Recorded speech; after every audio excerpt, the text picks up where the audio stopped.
अब क्या पढ़ते हैं, net operating income approach.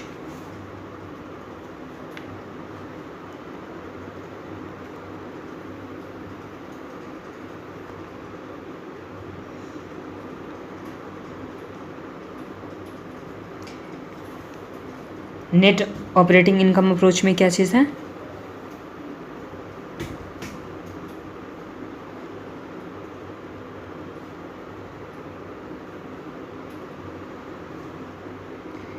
Cost of डेब्ट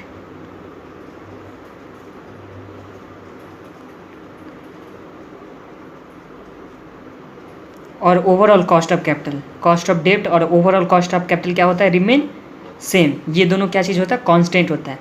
कॉस्ट ऑफ डेब्ट और ओवरऑल कॉस्ट ऑफ कैपिटल क्या चीज़ हो गया, रिमेन कांस्टेंट। और कॉस्ट ऑफ इक्विटी होता है, ये क्या चीज़ होता है, बढ़ते जाता है। कॉस्ट ऑफ इक्विटी क्या होता है, बढ़ते जाता है।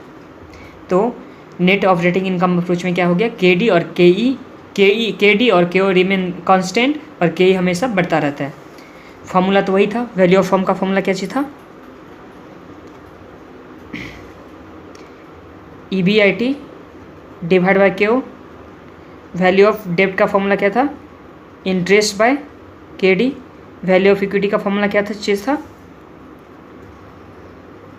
नेट इनकम डिवाइड बाय केई। केओ के लिए क्या फॉर्मूला होता था, केडी इंटू वेट ऑफ डेब्ट प्लस केई इंटू वेट ऑफ इक्विटी। और क्या चीज़ था, डेब्ट, कॉस्ट ऑफ डेब्ट इंटू डेब्ट बाय डेब्ट प्लस इक्विटी प्लस केई इंटू इक्विटी बाय डेब्ट प्लस इक्विटी। ये था फॉर्मूला ना। तो चलिए हम लोग कौन सा इलस्ट्रेशन नंबर नेक्स्ट 4 में बनाते हैं।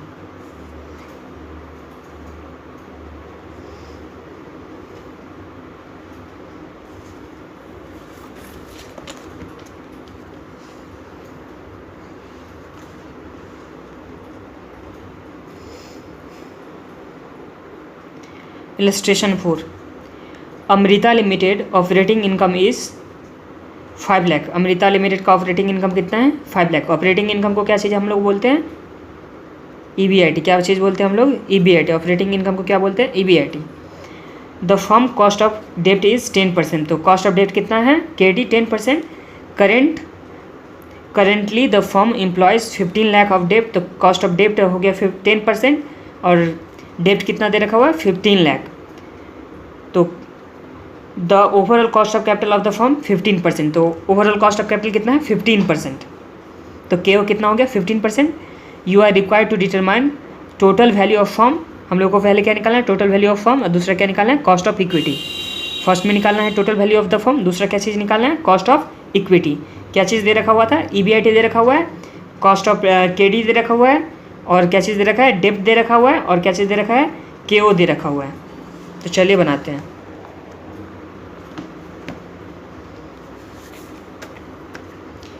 Illustration number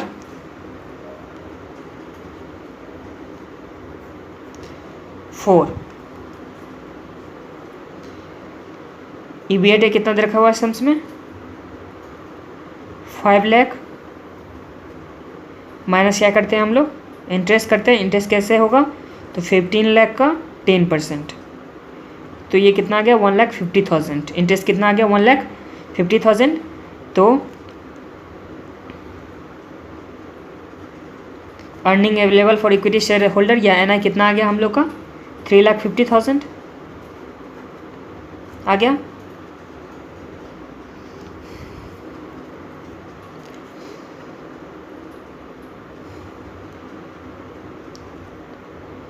value of firm का फॉर्मूला क्या चीज़ होता था, EBIT डिवाइड बाय KO, यही था ना।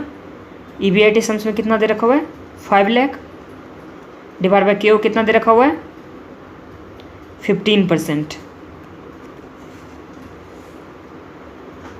तो ये हम लोग का आ गया 5 लाख डिवाइड बाय 15%।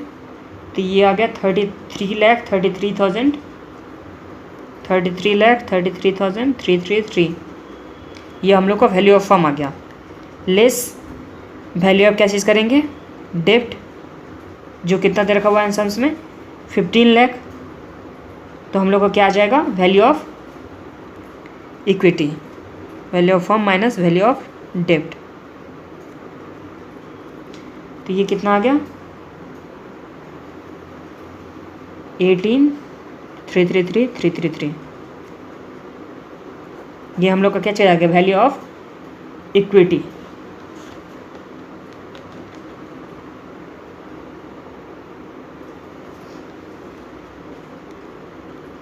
अब सम्स में क्या चीज़ निकालना था, total value of the firm निकल गया, कॉस्ट ऑफ इक्विटी, हम लोग को कॉस्ट ऑफ इक्विटी निकालना था, और ये हम लोग को क्या निकल के आया, इक्विटी कितना है, कॉस्ट ऑफ इक्विटी निकालना है, और क्या चीज़ अभी निकला कि इक्विटी कितना है।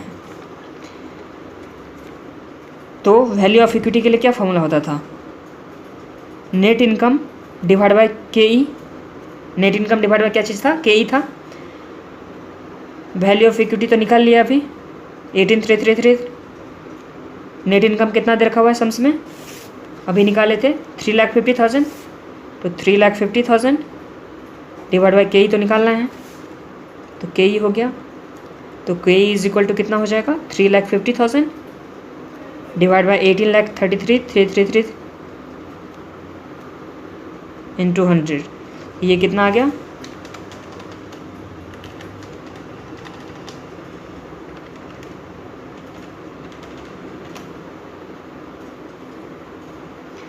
$19.09%, 19.09%, ये कितना आ गया हम लोग का 19.09%। अब कॉस्ट ऑफ इक्विटी निकालने के लिए हम लोग दूसरा फॉर्मूला भी यूज कर सकते हैं, कॉस्ट ऑफ इक्विटी निकालने के लिए अल्टरनेटिव भी हम लोग यूज कर सकते हैं।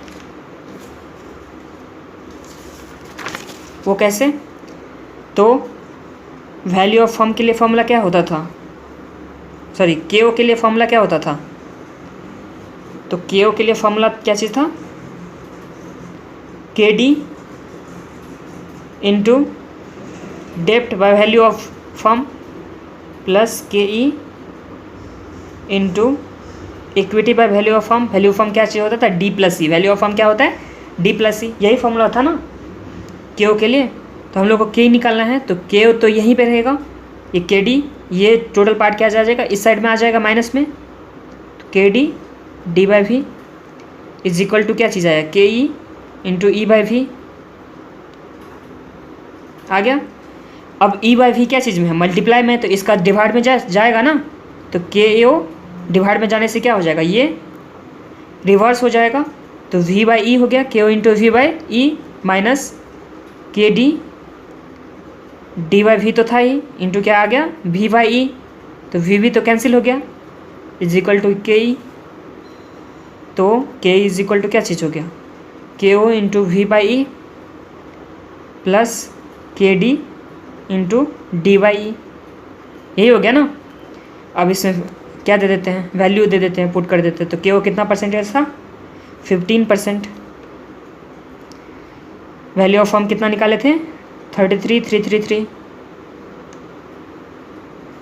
इक्विटी कितना निकाले थे 18,333, के डी कितना परसेंटेज था 10%, के डी कितना परसेंटेज था 10%। फिर वैल्यू ऑफ डेट कितना दे रखा था, तो वैल्यू ऑफ डेट कितना था 15 लाख,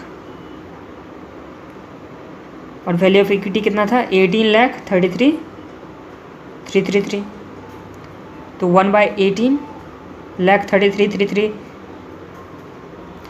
कॉमन आ गया, तो 0.15 इंटू 33.333 प्लस 0.10 इंटू ये 15,333 था, नहीं 15 लाख था, 15 लाख। तो इसको सॉल्व करते हैं,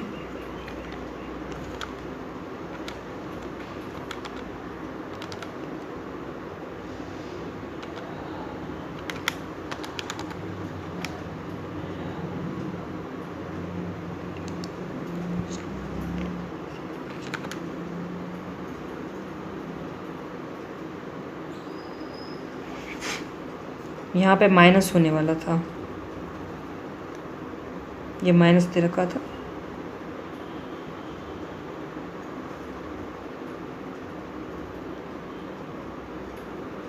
3,50,000, ये इसका वैल्यू कितना है 3,50,000 divide by 18 333,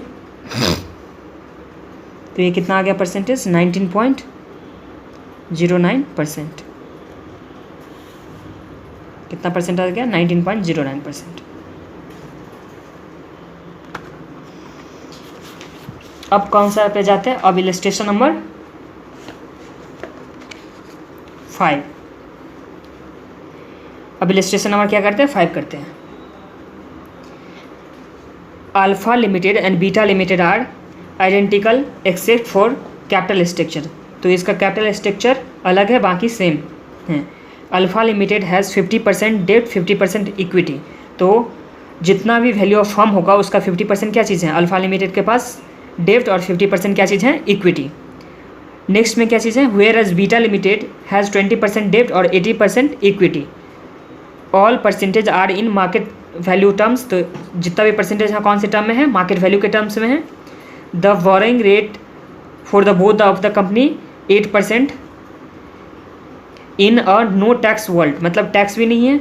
and capital markets are assume to be perfect. तो कैपिटल मार्केट भी क्या चीज़ है, परफेक्ट है। तो सम्स में क्या चीज़ दे रखा है, सम्स में ये दे रखा है कि अल्फा लिमिटेड है, एक दूसरा क्या चीज़ है बीटा लिमिटेड। अल्फा लिमिटेड का कैपिटल स्ट्रक्चर क्या है 50% 50%, बीटा लिमिटेड का 20% डेब्ट 80% इक्विटी। और कॉस्ट ऑफ डेब्ट कितना दे रखा है दोनों के लिए 8%। कॉस्ट ऑफ डेब्ट कितना दे रखा है 8%। अब ए नंबर में क्या चीज़ है, if you owe 2% of the share of alpha limited, what is your return if the company has net operating income of 3,50,000। Company के पास नेट ऑपरेटिंग इनकम कितना है 3,60,000। ये EBIT कितना हो गया 3,60,000। And the overall capitalisation rate of a company is 18%। तो KO कितना दे रखा है 18%। दूसरा क्या चीज़ बोला है, what is the implies required rate of return on equity. तो इक्विटी तो KE कितना निकाला है, KE निकाला है। दूसरा क्वेश्चन क्या है, beta limited has the same net operating income. तो बीटा लिमिटेड का भी ऑपरेटिंग इनकम कितना हो गया 3,60,000। What is implies required rate of return of beta limited. तो इसमें भी क्या निकालना है, required equity return of beta limited. तो KE इसमें भी निकालना है। Why does it differ from that of alpha limited. तो इसमें क्या क्या चीज़ मतलब क्यों डिफर कर रहा है कि इसका कॉस्ट ऑफ इक्विटी दोनों का जो होगा वो डिफरेंट क्यों है, इसका भी रीज़न हम लोग को देना है। तो हम लोग के पास सबसे पहले क्या क्या चीज़ है सम्स में, इलस्ट्रेशन 5 में हम लोग के पास क्या क्या चीज़ दे रखा हुआ था।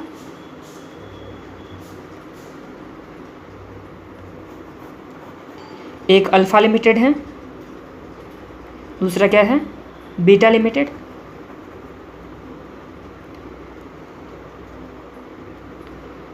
डेब्ट कितना परसेंट है 50%, इक्विटी कितना परसेंट है 50%। इसमें डेब्ट कितना परसेंट है 20%, इक्विटी कितना परसेंट है 80%। दोनों का डेब्ट का रेट कितना है एट द रेट 8%। 8% डेब्ट है, डेब्ट कितना परसेंट है 8% का डेब्ट का दे रखा हुआ है। और क्या चीज़ दे रखा हुआ था सम्स में, अल्फा लिमिटेड का EBIT कितना था 3,60,000 और बीटा लिमिटेड में भी क्या था सेम ही था। तो दोनों में क्या आ गया EBIT 3,60,000। और अल्फा लिमिटेड में KO कितना दे रखा है 18%, ये था EBIT। और KO कितना दे रखा है 18%। अल्फा लिमिटेड में KO कितना दे रखा है 18%। तो सम्स में था कि अगर आप जो हैं 2% ओन किए हुए हैं, 2% क्या चीज़ ओन किए हुए हैं, तो आपका रिटर्न कितना होगा। 2% क्या चीज़ इक्विटी अगर आप लोग ओन करके रखे हुए हैं तो रिटर्न कितना होगा, ये फर्स्ट क्वेश्चन था। दूसरा क्वेश्चन क्या था, कॉस्ट ऑफ इक्विटी निकालना है। दूसरा क्या चीज़ था कॉस्ट ऑफ इक्विटी क्या होगा। और बीटा लिमिटेड के लिए क्या चीज़ था, कॉस्ट ऑफ इक्विटी क्या चीज़ है, cost of equity beta limited के लिए क्या है, कॉस्ट ऑफ इक्विटी क्या है। और दूसरा क्या निकलना था कि दोनों का कॉस्ट ऑफ इक्विटी क्यों डिफरेंट है, डिफर क्यों है, बस यही सम्स में रीजन पूछा हुआ था। तो हम लोग के पास अल्फा लिमिटेड के लिए क्या है EBIT है और KO है। तो EBIT डिवाइड बाय KO क्या चीज़ होता था, EBIT बाय KO क्या चीज़ होता था तो वैल्यू ऑफ फर्म होता था तो वैल्यू ऑफ फर्म निकल जाएगा। तो जब भी वैल्यू ऑफ फर्म निकल गया तो दोनों का परसेंटेज तो दे रखा हुआ है 50% 50%, तो वैल्यू ऑफ फर्म का हाफ हो जाएगा डेप्ट, हाफ क्या हो जाएगा इक्विटी, और डेप्ट तो 8% रेट से है, तो इस तरह से हम लोग क्या निकालेंगे, इक्विटी निकालेंगे, और इक्विटी निकालेंगे तो फिर कॉस्ट ऑफ इक्विटी भी निकाल लेंगे। तो ये हो गया। फिर इसी तरह से बीटा लिमिटेड में करेंगे। तो चलिए हम लोग बनाते हैं। सबसे पहले value of firm alpha limited के लिए कर रहे हैं।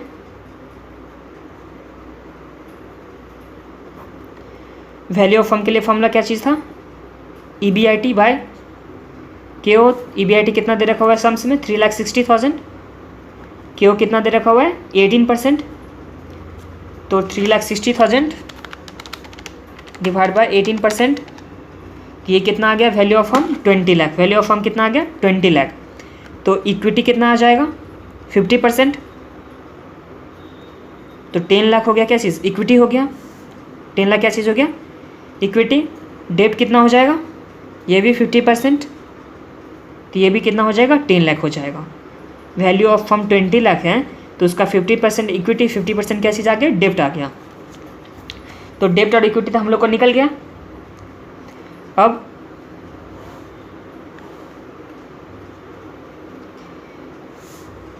EBIT कितना दे रखा हुआ था सम्स में 3,60,000, माइनस क्या चीज़ करेंगे, इंटरेस्ट। इंटरेस्ट कितना हो जाएगा 10 लाख का 8%,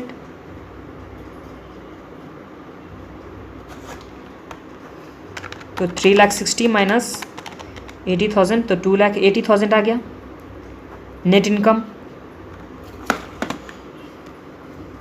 या इक्विटी शेयर के होल्डर के लिए कितना अवेलेबल है, ये तो 100% शेयर के लिए हैं, और अगर आप 2% अगर होल्ड कर रहे हैं तो आपको कितना मिलेगा, तो 2% के लिए क्या चीज़ होगा, रिटर्न ऑन 2% शेयर।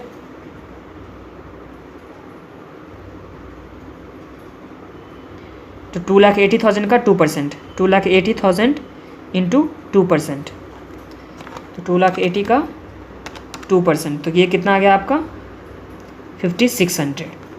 दूसरा क्या निकालना था, कॉस्ट ऑफ इक्विटी। तो कॉस्ट ऑफ इक्विटी निकालना था, तो कॉस्ट ऑफ इक्विटी के लिए क्या फॉर्मूला था, तो वैल्यू ऑफ इक्विटी के लिए क्या फॉर्मूला था, net income divide by KE। तो वैल्यू ऑफ इक्विटी कितना निकाले थे अभी हम लोग 10 lakh, is equal to net income कितना निकाले थे 2,80,000 डिवाइड बाय KE। तो KE इज इक्वल टू कितना हो जाएगा 2,80,000 divide by 10 lakh, 2,80,000 divide by 10 lakh, तो ये कितना आ गया हम लोग का 28%। ये कितना आ गया हम लोग का 28% कॉस्ट ऑफ इक्विटी। तो अल्फा लिमिटेड के लिए तो सारा चीज़ निकल गया ना। इसी तरह से अब बीटा लिमिटेड का करते हैं।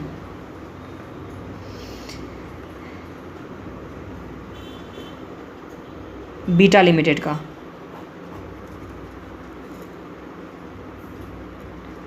वैल्यू ऑफ फर्म तो दोनों में सेम ही होगा। वैल्यू ऑफ फर्म कितना हो जाएगा 20 लाख, तो वैल्यू ऑफ इक्विटी क्या आ जाएगा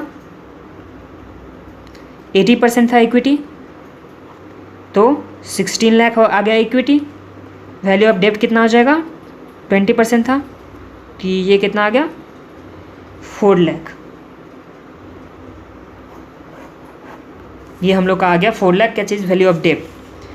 अब EBIT 3,60,000 दोनों में सेम ही था, माइनस क्या चीज़ करेंगे इंटरेस्ट। इंटरेस्ट कैसे आएगा, तो 4 लाख है वैल्यू ऑफ डेब्ट और 8% रेट था,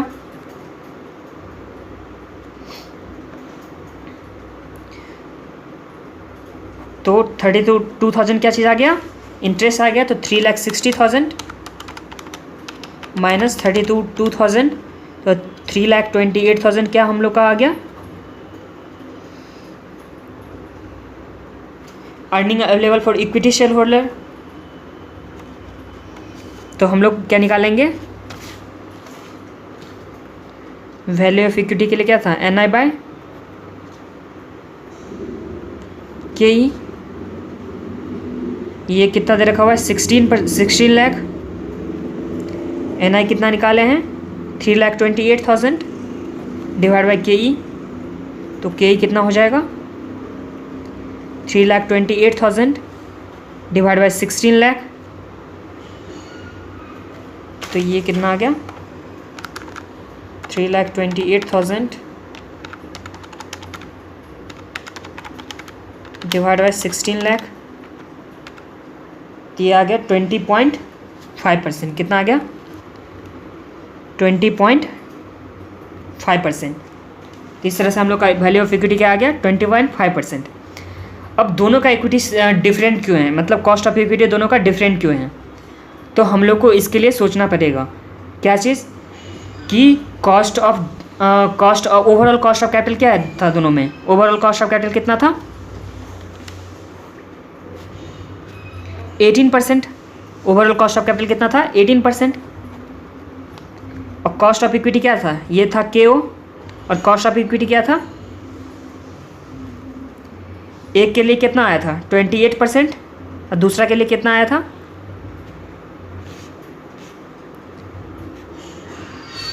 20.5%। जबकि वैल्यू ऑफ डेब्ट क्या था, कॉस्ट ऑफ डेब्ट क्या चीज़ था, दोनों में 8% था। तो कॉस्ट ऑफ डेब्ट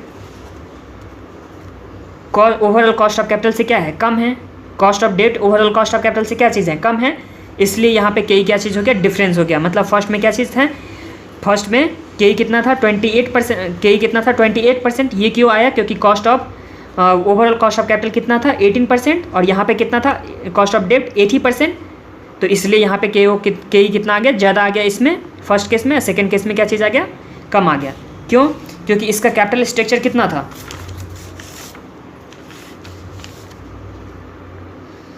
कैपिटल स्ट्रक्चर में अल्फा लिमिटेड का और बीटा लिमिटेड का डेब्ट इसमें कितना था, अल्फा में 10 लाख था, इसमें कितना था 4 लाख। इक्विटी कितना था 10 लाख और इसमें कितना था 16 लाख। तो यहाँ पे डेब्ट क्या चीज़ है कम है, डेब्ट क्या चीज़ है कम है। तो डेब्ट कम है, इसके वजह से जितना भी पैसा डेब्ट को तो कम ही पैसा इंटरेस्ट कितना देना पड़ा था, इसका भी 8%। तो यहाँ पे 80,000 इंटरेस्ट देना पड़ा था और यहाँ पे 32,000। तो यहाँ पे कम इंटरेस्ट देना पड़ रहा है, जिसके वजह से यहाँ पे कॉस्ट ऑफ इक्विटी क्या हो जाएगा महंगा हो जाएगा, कॉस्ट ऑफ इक्विटी क्या हो जाएगा हायर हो जाएगा। तो यही रीज़न था क्या चीज़ के लिए कि दोनों का कॉस्ट ऑफ इक्विटी कैपिटल क्या चीज़ है डिफर क्यों है कॉस्ट ऑफ इक्विटी कैपिटल। यही रीज़न था कि यहाँ पे डेब्ट क्या चीज़ है, बीटा लिमिटेड में डेब्ट कम है और अल्फा लिमिटेड में डेब्ट ज़्यादा है। और वो भी क्या चीज़ KO इज़ ग्रेटर देन क्या था KD, KO is greater than KD। तो इसके वजह से ये डेफर था। तो इसी के साथ इलस्ट्रेशन नंबर 5 कंप्लीट होता है।